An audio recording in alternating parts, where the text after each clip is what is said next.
ഈശുമിശിഹായ്ക്ക് സ്തുതിയായിരിക്കട്ടെ. എൻ്റെ പേര് അലൻ ദാസ്. ഞാൻ കളമശ്ശേരിയിൽ നിന്ന് വരുന്നു.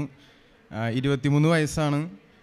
അപ്പോൾ ഞാൻ ആദ്യമായിട്ട് കൃപാസനത്തിൽ വരുന്നത് 2019 നവംബർ 3-ാം തീയതിയാണ്. അപ്പം ഞാൻ ആദ്യം തന്നെ ഒരു കാര്യം പറയാം. ഈ കൃപാസനത്തിൽ വരാമെന്നുള്ള ആ ഭാഗ്യം അതെല്ലാവർക്കും കിട്ടില്ല. അത് ആ സമയമാകുമ്പോൾ മാതാവ് കൊണ്ട് എത്തിക്കുന്നതാണ് കൃപാസനത്തിൽ.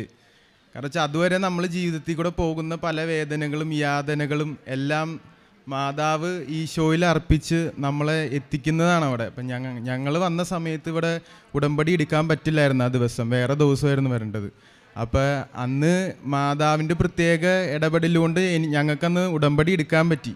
അത് തന്നെ ഒരു വലിയ കാര്യം. എന്നിട്ട് ഞാനിപ്പോൾ ബാംഗ്ലൂരാണ് പഠിച്ചതും കുറച്ച് എൻ്റെ വലിയ ഹയർ സ്റ്റഡീസൊക്കെ ചെയ്ത് ബാംഗ്ലൂരായിരുന്നു. അപ്പോൾ അന്നത്തെ രക്തത്തളപ്പിനകത്ത് നമുക്കിങ്ങനെ അത്ഭുതം എന്നൊക്കെ പറയുമ്പോൾ അങ്ങനെ വലിയ ഒരു ഫാൻറ്റസി തോന്നില്ല. ജസ്റ്റ് അത് ആൾക്കാരുടെ ഓരോ പെർസെപ്ഷനാണെന്ന് തോന്നണത്. പക്ഷെ ഞാനിവിടെ അന്ന് വന്ന് ഇവിടെ ഇന്ന് ഞാൻ ഓർക്കുന്നുണ്ട്, ഞാൻ വന്നിട്ട് ഞാൻ ആ മൂലയ്ക്ക് ഇരുന്നത്.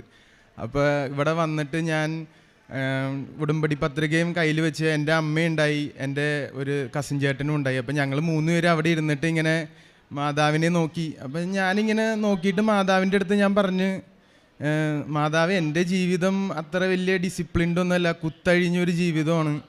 അപ്പോൾ മാതാവിൻ്റെ മകനോട് പറഞ്ഞ് എന്നെ ഒന്ന് മകൻ്റെ ശക്തി എന്നിലൊന്ന് കാണിച്ചു തരണേന്ന് ഞാൻ വെറുതെ ഇങ്ങനെ ഇങ്ങനെ നോക്കിയിരുന്ന് കുറച്ചു നേരം കഴിഞ്ഞപ്പോൾ ഞാനറിയാതെ എന്നെ വിങ്ങിപ്പൊട്ടി കരയണമായിരുന്നു ആ മൂലയ്ക്ക് ഇരുന്ന്. അപ്പോൾ എൻ്റെ അമ്മ ഇങ്ങനെ നോക്കിയിട്ട് പറയാണ്, ഇതെന്ത് പറ്റി, ഇവനെന്ത് പറ്റി? അപ്പം ഞാനിങ്ങനെ ഇരുന്ന് പൊട്ടിക്കരഞ്ഞ് എൻ്റെ വെള്ളമൊക്കെ കണ്ണീരൊക്കെ ഇങ്ങനെ മേത്തൊക്കെ ആയി ഞാൻ അവിടെ ഇരുന്ന് കരയുക. ഞാൻ ആരെയും നോക്കണമൊന്നുമില്ല. ഞാൻ അതുവരെ ചിന്തിക്കുമായിരുന്നു പലരും ഇവിടെ പള്ളിയിലൊക്കെ വന്ന് എങ്ങനെയാണ് കരയണമെന്ന്. പക്ഷേ അന്ന് എനിക്ക് മനസ്സിലായി, ഈ ചുറ്റുവട്ടം, ഈ കലവൂര് കൃപാസനം എന്ന് പറയുന്ന ഈ അത്ഭുത സ്ഥലത്ത് മാതാവിൻ്റെ ഒരു പ്രത്യേക സംരക്ഷണമുണ്ട്, മാതാവിൻ്റെ പ്രത്യേക ഒരു സാന്നിധ്യമുണ്ട്, ഈശോയുടെ സാന്നിധ്യമുണ്ട്.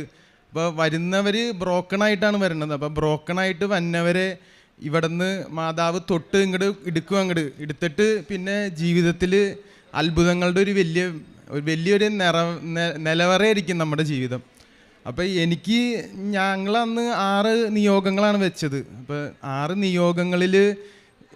നിയോഗങ്ങൾ നടന്നു. അല്ലാതെ നമ്മൾ ആഗ്രഹിക്കാത്തതും സർപ്രൈസ്ഡായിട്ട് ജീവിതത്തിൽ വരുന്ന കൃപകൾ എല്ലാം ഒത്തിരി അന്ന് ഞാൻ എക്സ്പീരിയൻസ് ചെയ്തു. ബാംഗ്ലൂരിൽ വെറുതെ അങ്ങോട്ടും ഇങ്ങോട്ടും കൂട്ടുകാരുമായിട്ട് അടിച്ചു പൊളിച്ചിരുന്ന ഞാൻ അതിവിടെ എക്സ്പീരിയൻസ് ചെയ്തു. അപ്പോൾ ആദ്യമായിട്ട് തന്നെ ഞാൻ പറയുന്ന ഒരു നിയോഗം, ഞങ്ങളുടെ വലിയൊരു ആഗ്രഹമായിരുന്നു. 15 വർഷമായിട്ടൊരു ഭവനം ഞങ്ങൾക്ക് വേണമെന്നൊരു വലിയ ആഗ്രഹമായിരുന്നു. അപ്പോൾ എൻ്റെ അമ്മ കൂടെ വന്നിട്ടുണ്ട്. അപ്പോൾ അമ്മ 15 വർഷമായിട്ടും ഞങ്ങളെല്ലാവരും ആഗ്രഹിച്ച കാര്യം, എൻ്റെ അമ്മ എന്നും പള്ളിയിൽ പോയി കരഞ്ഞ് പ്രാർത്ഥിക്കുന്നത് ഞാൻ കാണാറുണ്ട്. ഒരു ഭവനം, ഒരു ചെറിയൊരു ഭവനം എന്നുള്ളൊരു ആഗ്രഹം മാത്രമേ ഉണ്ടായിരുന്നുള്ളൂ. പക്ഷേ ഇവിടെ വന്നു കഴിഞ്ഞപ്പോൾ അച്ഛൻ പറഞ്ഞ്, നിങ്ങളൊരിക്കലും ചെറിയ കാര്യങ്ങളല്ല ആഗ്രഹിക്കേണ്ടത്. ഈശോയോട് പറയുമ്പോൾ നിങ്ങൾ ആഗ്രഹിക്കേണ്ടത് വലിയ കാര്യങ്ങളാണ്. അപ്പോൾ ഈശോയ്ക്ക് തോന്നും, ഇവന് ഞാനൊരു കാര്യം കൊടുത്താൽ അവനത് വലിയതായിട്ട് തന്നെ, അവൻ്റെ ചിന്താഗതി ഉയർന്ന ചിന്താഗതിയാണ്, അവൻ്റെ ദാരിദ്ര്യ ചിന്താഗതിയല്ല, ഉയർന്ന ചിന്താഗതിയാണ്. അപ്പോൾ ഈശോ എന്ന് പറയുന്നത് നിങ്ങളുടെ അപ്പനാണ്. അപ്പോൾ അപ്പൻ്റെ അടുത്ത് ചോദിക്കുമ്പോൾ ഉയർന്ന കാര്യങ്ങൾ ചോദിക്കുക. അപ്പോൾ അച്ഛൻ ഈ കാര്യം പറഞ്ഞപ്പോൾ എൻ്റെ മനസ്സിൽ സ്ട്രൈക്ക് ചെയ്തു. അപ്പം ഞാൻ പറഞ്ഞു, അമ്മ നമുക്ക് ചെറുതായിട്ടൊന്ന് ആഗ്രഹിക്കണം, നമുക്ക് ഈശോ തരും. അപ്പം ഞാൻ ആഗ്രഹിച്ച 4 മുറിയുള്ള ഭവനമാണ് ഞങ്ങളന്ന് ആഗ്രഹിച്ചത്.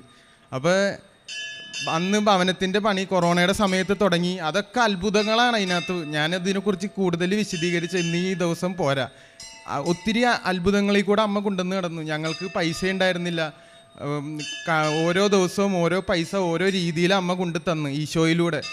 അപ്പോൾ ഞങ്ങൾക്കിങ്ങനെ ഭവനത്തിൻ്റെ കാര്യം വന്നപ്പോഴാണെങ്കിലും ഒത്തിരി സഹായങ്ങൾ വന്ന്, ഒത്തിരി എല്ലാം കറക്റ്റ് സമയത്ത് ഈശോയും മാതാവും കൂട്ടി നടത്തി തന്ന്.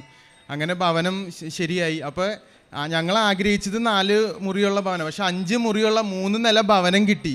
ഞങ്ങളുടെ കയ്യിലൊന്നും ഒരു ക്യാപിറ്റൽ ഇല്ലാത്തവ ഞങ്ങൾക്ക് കിട്ടി. അത് കഴിഞ്ഞപ്പോൾ അമ്മ പറഞ്ഞു, ഭവനത്തിന് എന്തായാലും ഒരു പേരിടണം. അപ്പം ഞങ്ങൾ വേറെ ഒന്നും ചിന്തിച്ചില്ല, കൃപാസനം എന്ന് പേരിട്ടു ഭവനത്തിന്. വീട്ടിൽ ചെന്ന് അകത്തേക്ക് കയറുമ്പോൾ തന്നെ കാണാം കൃപാസനം എന്ന് അവിടെ പേരിട്ട്. അത് കഴിഞ്ഞ് പിന്നെ നടന്നൊരു കാര്യമാണ്, ഞങ്ങൾക്ക് ഈ ഭവനം പണിയാൻ വേണ്ടി ഒരു സ്ഥലം ഉണ്ടായിരുന്നു നാട്ടിൽ. അപ്പോൾ എൻ്റെ അപ്പൻ്റെ ബന്ധുക്കൾ അത് സമ്മതിച്ചില്ല നടത്താൻ വേണ്ടിയിട്ട്. കാരണം വെച്ചാൽ അവർക്ക് അത് പറ്റില്ല, ഞങ്ങൾ വേറെ സ്ഥലത്തൊക്കെ പോയി രക്ഷപ്പെടണത് ഇഷ്ടമല്ലായിരുന്നു. അപ്പോൾ ഇന്നും അവരോട് സ്നേഹമൊക്കെ ഉള്ളൂ. എന്നാലും അവരപ്പോൾ നടക്കാത്ത സമയത്ത് ഞങ്ങൾ ചെന്നപ്പോൾ അവിടെ അവർ പറഞ്ഞത് ഞങ്ങൾ ഗുണ്ടകളെ വെച്ച് ഇതൊക്കെ ഒഴിവാക്കും, ഇതൊന്നും നടത്തി തരില്ല എന്നൊക്കെ ഞങ്ങളോട് പറഞ്ഞ്. പക്ഷേ ആ ഈശോ മാതാവിൻ്റെ കാശിരൂപത്തിൻ്റെ അത്ഭുതം ഞാൻ അന്ന് മനസ്സിലാക്കണത്. അമ്മ അത് അപ്പൻ്റെ ബനിയത്തിൽ കൊളത്തി വെച്ചിട്ട് ഞങ്ങൾ പോയി അവിടെ ചെന്നപ്പോൾ ഒരു മനുഷ്യൻ പോലും ഇല്ല. ഞങ്ങളുടെ ആ പറമ്പിൽ ഒരു മനുഷ്യൻ പോലും ഇല്ല. അമ്മ മാതാവ് അവരെ അവിടെ നിന്ന് എടുത്ത് മാറ്റി. ഞങ്ങൾ ആ സ്ഥലം അളന്ന് അത് വിറ്റ് ആ പൈസയും നമുക്ക് വീട് പണിയാനായിട്ടൊരു ഈടായിട്ട് വന്നു. അതൊരു രണ്ടാമത്തെ ഒരു അത്ഭുതമായിരുന്നു. അങ്ങനെ 2 അത്ഭുതം. പിന്നെ മൂന്നാമത് എൻ്റെ ജീവിതത്തിൽ നടന്ന അത്ഭുതം, എനിക്ക് ഈ സ്കിൻ ഡിസീസ് ഉണ്ടായി. ഞാനപ്പോൾ ഈ ബാംഗ്ലൂരൊക്കെ നിൽക്കുമ്പോൾ അവിടെ ഡ്രൈ സീസൺ വരുമ്പോൾ എനിക്ക് മേല് മൊത്തം ഇങ്ങനെ ഈ സ്കിന്നിങ്ങനെ പൊലിഞ്ഞ് പോവുമായിരുന്നു. അപ്പോൾ അങ്ങനെ ഒരു ഇത് വന്നപ്പോൾ ഒത്തിരി പേര് ഞാനിങ്ങനെ നോക്കുമ്പോഴേക്കും എൻ്റെ അടുത്ത് നിന്ന് മാറിയൊക്കെ പോയിട്ടുണ്ട്. അപ്പം ഞാനിവിടെ വന്ന് മാതാവിനോട് പറഞ്ഞത് ഇങ്ങനെയൊക്കെയാണ് എൻ്റെ കാര്യം, അപ്പോൾ ഇതൊക്കെ ഒന്ന് കണക്കിലെടുക്കണം എന്ന് ഞാൻ പറഞ്ഞു. അപ്പം അച്ഛൻ പറഞ്ഞ് നിങ്ങളിത് വന്ന് നിങ്ങളുടെ നിയോഗങ്ങൾ മാത്രം പറഞ്ഞിട്ട് കാര്യമില്ല, നിങ്ങളെ തന്നെ നവീകരിക്കണമെന്ന് പറഞ്ഞു. അപ്പം ഞാൻ എന്നെ തന്നെ നവീകരിച്ചു, ദൈവം അനുഗ്രഹിച്ച്. എൻ്റെ അമ്മ അതിലൊത്തിരി എന്നെ സഹായിച്ചിട്ടുണ്ട്. എൻ്റെ അമ്മ എന്നെ നവീകരിക്കാനായിട്ടൊരു വലിയൊരു ഫാക്ടറായിരുന്നു. ഞങ്ങൾ കുടുംബത്തിൽ തന്നെ സമാധാനവും ശാന്തിയും സമൃദ്ധി ഐശ്വര്യം ഒക്കെ ഉണ്ടായത് അങ്ങനെയാണ്. അപ്പോൾ അങ്ങനെ എൻ്റെ സ്കിൻ ഡിസീസ് ഞാൻ ഈ നിയോഗത്തിലൂടെ മാതാവ് അതെടുത്ത് മാറ്റി. പിന്നെ എൻ്റെ ജീവിതത്തിൽ ഉണ്ടായതാണ്, ഞാൻ പണ്ട് മുതലേ ഇങ്ങനെ പുറത്തു പോയി പഠിക്കണമെന്ന് ആഗ്രഹിക്കുന്ന ഒരാളാണ്. അപ്പോൾ ഈ ഭവനത്തിൻ്റെ നിർമ്മാണമൊക്കെ കഴിഞ്ഞ് കഴിഞ്ഞപ്പോൾ നമ്മുടെ കയ്യിൽ ക്യാപിറ്റലൊന്നുമില്ല. അപ്പോൾ ഞാനിങ്ങനെ ആഗ്രഹിച്ചത് എൻ്റെ മാതാവിൻ്റെ അടുത്ത് ഞാൻ പറഞ്ഞില്ല. അപ്പോഴത്തേനും എനിക്ക് പുറത്തു പോകാനൊരു അവസരം കിട്ടി. അതിലൊക്കെ ഒത്തിരി ഞാൻ IELTS പഠിക്കാൻ പോകാനാണെങ്കിലും ഇൻ്റർവ്യൂവിന് പോകാനാണെങ്കിലും ഞാൻ കാശ് രൂപ എൻ്റെ പോക്കറ്റിലിടും, അല്ലെങ്കിൽ ഞാൻ എൻ്റെ മേത്ത് ഇങ്ങനെ ബനിയത്തിൽ കുത്തിവെച്ച് ഷട്ടൈൻ്റെ പുറത്തിട്ടിട്ടാണ് ഞാൻ പോണത്. അപ്പോൾ എൻ്റെ ഉള്ളിലൊരു പ്രത്യേക ധൈര്യം. അപ്പോൾ ഇൻ്റർവ്യൂ അറ്റൻഡ് ചെയ്യുമ്പോഴാണെങ്കിലും പരീക്ഷ എഴുതുമ്പോഴാണെങ്കിലും വലിയൊരു ധൈര്യമാണ്. ഞാൻ പോകുമ്പോൾ ഞാൻ കാറിലാണ് പോകണമെങ്കിൽ ഇപ്പുറത്തെ സീറ്റിൽ ഞാൻ മാതാവ് ഉണ്ടെന്ന് ഞാൻ ചിന്തിക്കുക. എന്നിട്ട് ഞാൻ മാതാവ് ഉണ്ട്, അപ്പോൾ ഞാൻ പറയും മാതാവ് ഇതേ ഇങ്ങനെയൊക്കെയാണ്, എനിക്ക് അറിഞ്ഞുകൂടാ കാര്യങ്ങൾ, അപ്പോൾ എല്ലാം സെറ്റാക്കി തരണമെന്ന് ഞാൻ കൂടെ കൊണ്ടുപോകും. എന്നിട്ട് അവിടെ പരീക്ഷയുടെ സ്ഥലത്താണെങ്കിൽ എൻ്റെ കൂടെ നിർത്തും. എന്നിട്ട് ഞാൻ പരീക്ഷ എഴുതും. ഞാൻ എന്നിട്ട് ഇപ്പോൾ ഇൻ്റർവ്യൂ അറ്റൻഡ് ചെയ്യാനാണെങ്കിൽ അങ്ങനെ പോവും. അപ്പോൾ ഇന്നും എന്നെ ആ കാശിരൂപം ഒരു കാര്യത്തിലും എന്താഗ്രഹമാണെങ്കിലും ഒരു കാര്യത്തിലും എന്നെ അത് ഡൗൺ ആക്കിയിട്ടില്ല. ഞാൻ എന്നെ നവീകരിച്ച് ആ കാശിരൂപം എടുത്ത് എന്ത് കാര്യത്തിന് പോയിട്ടുണ്ടോ, ഞങ്ങളുടെ വീട്ടിൽ അങ്ങനെ ഒരു അത്ഭുതമുണ്ട്, എന്ത് കാര്യത്തിന് പോകണോ കാശിരൂപമായിട്ട് പോയാൽ അത് നടക്കും. പിന്നെയുള്ള ഒരു കാര്യം, എൻ്റെ ചേച്ചി പാരീസിൽ പഠിക്കാൻ പോയതാണ്. അപ്പോൾ ആൾക്ക് പഠിത്തം കഴിഞ്ഞിട്ട് വിസ വരുന്നില്ല, ജോലി വരുന്നില്ല, ഒന്നുമില്ല. അപ്പോൾ കഷ്ടപ്പാടായിരുന്നു ആൾക്ക് കുറേ നാളത്തേക്ക്. അപ്പം മാതാവിൻ്റെ കാര്യം ഞങ്ങൾ അപ്പോഴാണ് ഈ ഉടമ്പടി എടുക്കുന്നത്. അപ്പം മാതാവിനോട് പ്രത്യേകം പറഞ്ഞ് മാതാവ് ചേച്ചി ഓൺലൈനായിട്ട് ഉടമ്പടി എടുത്ത് ചേച്ചിക്ക് അങ്ങനെ മാതാവിൻ്റെ വേറൊരു സംരക്ഷണം, അവിടെ ഒറ്റയ്ക്കാണ് ജീവിക്കുന്നത്, അവിടെ ഒരു സംരക്ഷണവും പ്രത്യേക സ്നേഹവും ഒന്നുമില്ലെങ്കിലും ആൾക്ക് സമാധാനം സംതൃപ്തിയുണ്ട്. അത് കിട്ടിയത് ഈ ഉടമ്പടി എടുത്ത് മാതാവിനെ ഞങ്ങൾ അർപ്പിച്ച് ഞങ്ങളുടെ കുടുംബത്തെ തന്നെ മാതാവിൻ്റെ അടുത്ത് പറഞ്ഞു. ഈശോയ്ക്ക് കാനായിലെ കല്യാണ വിരുന്നിൽ മാതാവ് ആ സ്വാതന്ത്ര്യം വെച്ച് പറഞ്ഞില്ലേ, മകനെ ഇവർക്ക് വീഞ്ഞില്ല, ഇവരെ നീ സഹായിക്കണമെന്ന് പറഞ്ഞ പോലെ ഞങ്ങളെ സഹായിക്കണമെന്ന് പറയാൻ പറഞ്ഞു ഈശോയുടെ അടുത്ത്. അങ്ങനെ മാതാവ് അത് ചെയ്തു തന്നു. പിന്നെ ജീവിതത്തിലുണ്ടായ വേറൊരു കാര്യമാണ്, എൻ്റെ ഒരു കസിൻ ചേച്ചി, എനിക്ക് വലിയ ഇഷ്ടമുള്ള ഒരു ചേച്ചി, ഷിലു എന്ന് പറയും. അപ്പോൾ ചേച്ചിയുടെ പേര്. അപ്പോൾ ചേച്ചിക്ക് കല്യാണം ഉറക്കല്ല, ചേച്ചിക്ക് നല്ല ജോലിയും കാര്യങ്ങളൊക്കെ ഉണ്ട്. അപ്പം ഞാൻ അമ്മയുടെ അടുത്ത് പറയാം, നമുക്ക് ആ ചേച്ചിയുടെ കാര്യം ഒന്ന് ഉടമ്പടിയിൽ വെക്കാം. അങ്ങനെ ആ ചേച്ചിയുടെ കാര്യം ഉടമ്പടിയിൽ വെച്ച് 3 മാസത്തിനകം നല്ല ആലോചന വന്ന അവരിപ്പോൾ സന്തോഷമായിട്ട് ഗുജറാത്തിൽ ജീവിക്കണതാണ്, സന്തോഷത്തിൽ. അങ്ങനെ എന്നെ സ്ട്രൈക്ക് ചെയ്തൊരു വചനം കേട്ടോ, നീ വിശ്വസിച്ചാൽ നീ ദൈവമഹത്വം ദർശിക്കും എന്നുള്ളൊരു വചനം. അതാണ് എന്നെ സ്ട്രൈക്ക് ചെയ്തത്. അപ്പോൾ പലപ്പോഴും ഓരോ അത്ഭുതങ്ങൾ ജീവിതത്തിൽ ഉണ്ടാകുമ്പോൾ എൻ്റെ മനസ്സിൽ തന്നെ ഞാനിപ്പോൾ പ്രതീക്ഷിക്കാത്തൊരു കാര്യം എനിക്ക് കിട്ടുകയാണ്, അല്ലെങ്കിൽ ഞാനിപ്പോൾ എവിടെയെങ്കിലും പോയൊരു തടസ്സമില്ലാണ്ട് എല്ലാം നടക്കുമ്പോൾ ഞാനിങ്ങനെ ദൈവത്തോട് ചോദിക്കും ഇതെന്താ ഇങ്ങനെ. അപ്പോൾ എൻ്റെ മനസ്സിൽ വരുന്നൊരു വചനമാണ് അലന്താസ്. എൻ്റെ മനസ്സിൽ തന്നെ ഞാൻ അറിയാതെ വന്നൊരു സ്വരമാണ് അലന്താസെ. എൻ്റെ പേര് അലന്താസ് എന്നാണ്. അലന്താസെ, നീ വിശ്വസിച്ചാൽ നീ ദൈവമഹത്വം ദർശിക്കുമെന്ന് അത് എൻ്റെ മനസ്സിൽ തന്നെ ഇങ്ങനെ പറയും. അപ്പം ഞാൻ ഓർക്കും ദൈവത്തിന് നന്ദി, ദൈവം ഇതൊക്കെ കണ്ട് കൊണ്ട് നടക്കുന്നുണ്ടല്ലോ എന്ന് ഞാൻ പറയും. പലപ്പോഴും എനിക്ക് കുളിര് കയറും. ഇങ്ങനെ ആദ്യമായിട്ട് ഇവിടെ വന്ന് കരഞ്ഞപ്പോൾ എൻ്റെ മേല് മൊത്തം തണുപ്പും ചൂടും ഒക്കെ വന്ന് കുളിരെടുത്തിട്ടാണ് ഞാൻ കരഞ്ഞത്. അപ്പം എനിക്ക് മനസ്സിലായി മാതാവിനെ തൊട്ടതാണ്. അത് ഞാൻ എന്നിവിടെ വന്നാലും ആ വാതിലിൻ്റെ അവിടെ നിന്ന് ഇവിടെ എത്തുമ്പോൾ എനിക്കത് കിട്ടും. മാതാവ് അപ്പോൾ പറയും അതെ അലൻദാസ് വന്നിട്ടുണ്ടെന്നുള്ള രീതിയിൽ എന്നെ തൊടും. അത് എനിക്ക് ഉറപ്പാണ്. പിന്നെയുള്ള കാര്യം, ഒത്തിരി അഡിക്ഷൻസ് ഉണ്ടായിരുന്നു എനിക്ക് എൻ്റെ ലൈഫിൽ. അപ്പം ഞാനത് ലൈഫിൽ നിന്ന് മാറില്ല എന്ന് വിചാരിച്ച കുറേ കാര്യങ്ങൾ ഇവിടെ വന്ന് ഉടമ്പടി എടുത്തേ പിന്നെ എനിക്ക് അതിനകത്ത് ആ ഒരു അഡിക്ഷൻ എൻ്റെ ലൈഫിൽ വന്നിട്ടില്ല. പിന്നെ അതൊരു അഡിക്ഷൻ ആയിട്ടില്ല, ഞാൻ അതിനെക്കുറിച്ച് ചിന്തിച്ചിട്ടില്ല.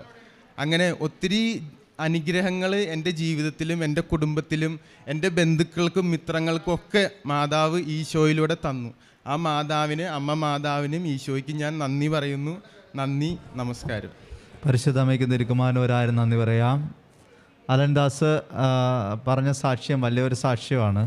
ഒന്നാമത് അലൻ പറയുന്ന അലവന് 23 വയസ്സേ ആയിട്ടുള്ളൂ. അപ്പോൾ അലൻ ബാംഗ്ലൂർ പഠിച്ചുകൊണ്ടിരിക്കുന്ന സമയത്താണ് പറഞ്ഞത്, ഞാനിങ്ങനെ അടിച്ചു പൊളിച്ച് നടക്കുന്ന സമയത്ത് എനിക്ക് ഈ അത്ഭുതങ്ങളിലും കാര്യങ്ങളിലൊന്നും അങ്ങനെയുള്ള വിശ്വാസങ്ങളൊന്നുമില്ല. ശരിക്കും പറഞ്ഞാൽ നമ്മളുടെ യുവജനങ്ങളിൽ പലർക്കും ആ ഒരു ബോധം പോലും ഇല്ല പലപ്പോഴും. എന്ന് പറഞ്ഞാൽ ശരിക്കും പറഞ്ഞാൽ അവർ അങ്ങനെ ചിന്തിക്കണില്ല. കാരണം അവർ ജനിച്ച് വളർന്ന് വന്നതിൽ അത്രയും കാര്യങ്ങളൊന്നും അവർ കണ്ടിട്ടില്ല. അപ്പോൾ അതുകൊണ്ട് ഇവർക്ക് ഇതിനെക്കുറിച്ച് വലിയ ബോധ്യമൊന്നുമില്ല. പക്ഷേ അലൻദാസ് ഇവിടെ പറയണത്, ഞാനിവിടെ കൃപാസനത്തിൽ വന്ന് ഞാനിവിടെ ഈ ഒരു സൈഡിലായിട്ട് ഇരുന്ന സമയത്ത് എൻ്റെ ശരീരത്തിലൊരു തണുപ്പ് പോലെ അനുഭവപ്പെട്ടിട്ട് കുളിർന്ന് കയറി.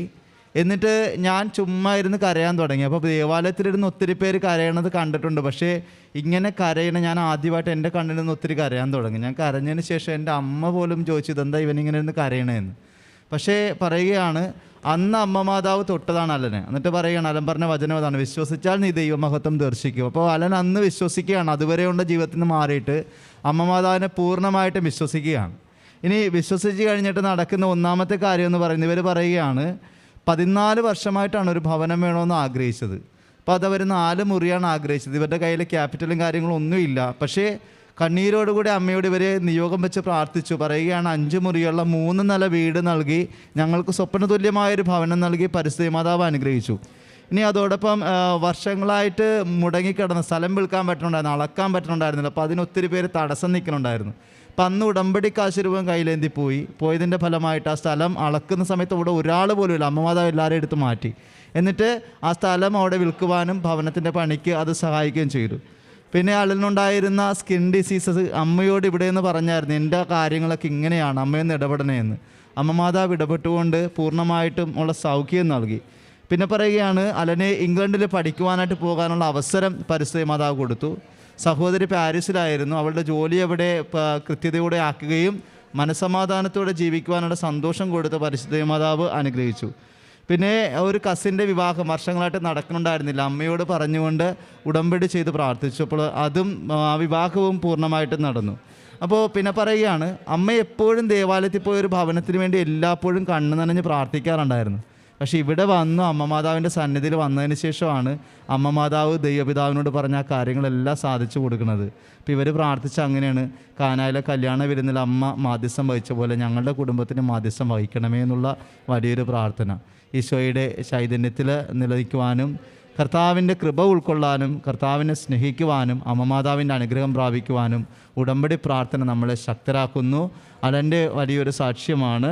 അലനൊരു യുവാവ് കൂടെയാണ്. അപ്പോൾ അതൊരു വലിയൊരു സാക്ഷ്യമാണ്. അപ്പോൾ അതുകൊണ്ട് തന്നെ ഇതുപോലുള്ള ഒത്തിരി യുവാക്കൾ അലൻ്റെ ഈ ഒരു സാക്ഷ്യത്തിലൂടെ ഇവിടെ കൃപാസനത്തിൽ എത്തുവാനും അമ്മമാതാവിനെ അറിയുവാനും ദൈവത്തിന് വേണ്ടി ജീവിക്കുവാനും ഇടയാകട്ടെ എന്ന് പ്രാർത്ഥിച്ച് ദൈവനാമ മഹത്വത്തിന് വേണ്ടി നമുക്ക് ദൈവത്തെ നന്ദി പറയാം. യേശുവേ ആരാധന, യേശുവേ സ്തുതി, യേശുവേ മഹത്വം.